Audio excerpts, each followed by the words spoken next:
Hello everyone, this is Mayan And this is Aliza. and welcome to our video discussion.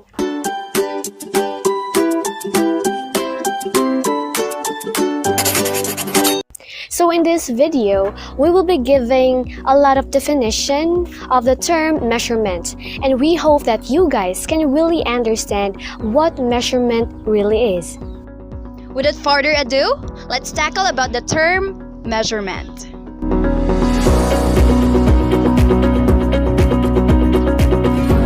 When we think about the word measurement, we already know that it is all about the process of determining or describing the attributes or characteristic of physical objects, generally in terms of quantity. And when we measure, we generally use some standard instruments to determine how big, tall, heavy, hot, or cold something actually is. When we talk about standard instruments, it refers to the physical devices such as rulers, thermometers, scales, and pressure gauge. It is basically something to do with measuring abilities and levels of attainment by students in different areas such as reading, writing, mathematics, science, and so forth.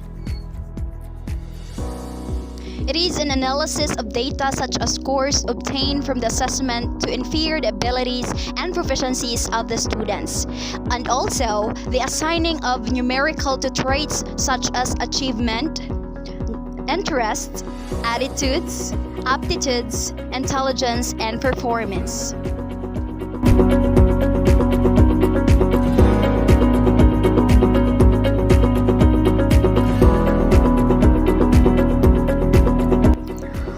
Under the measurement of quantity or quality of interest, we have objective measurement and subjective measurement. So first, let's talk about objective measurement.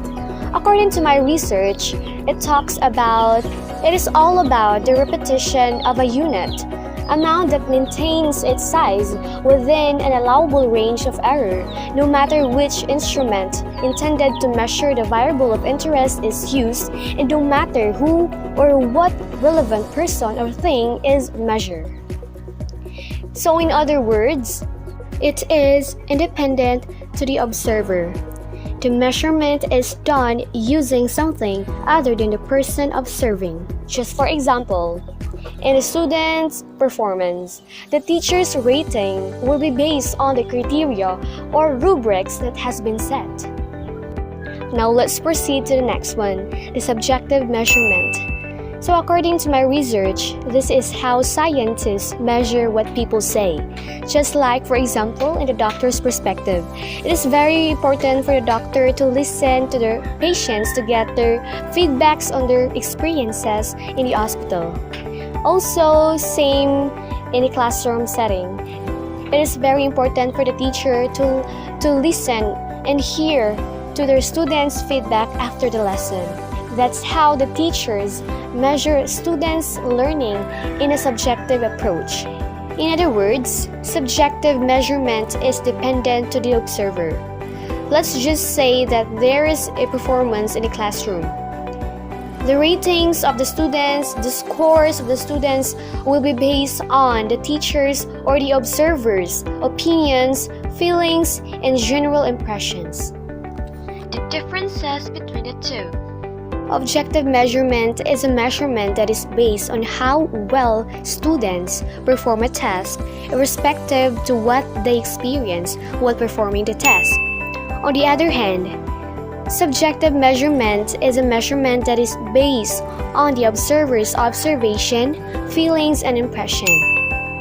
Let's have the second type of measurement, measuring indicators, variables, and factors. Educational variable, measurable characteristic of the student. However, variable can be directly measured, like for example, our height and our age, or indirectly measured, like class participation.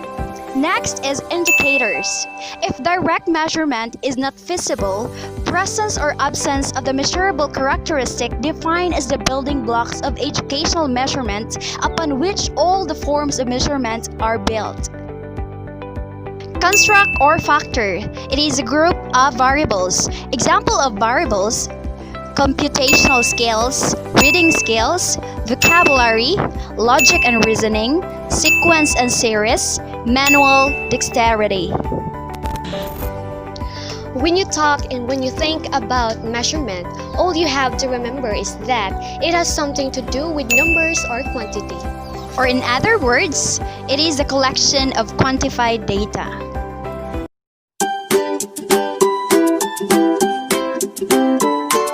Thank you for watching. We hope that you learned a lot from us. Annyeonghaseyo! Bye-bye!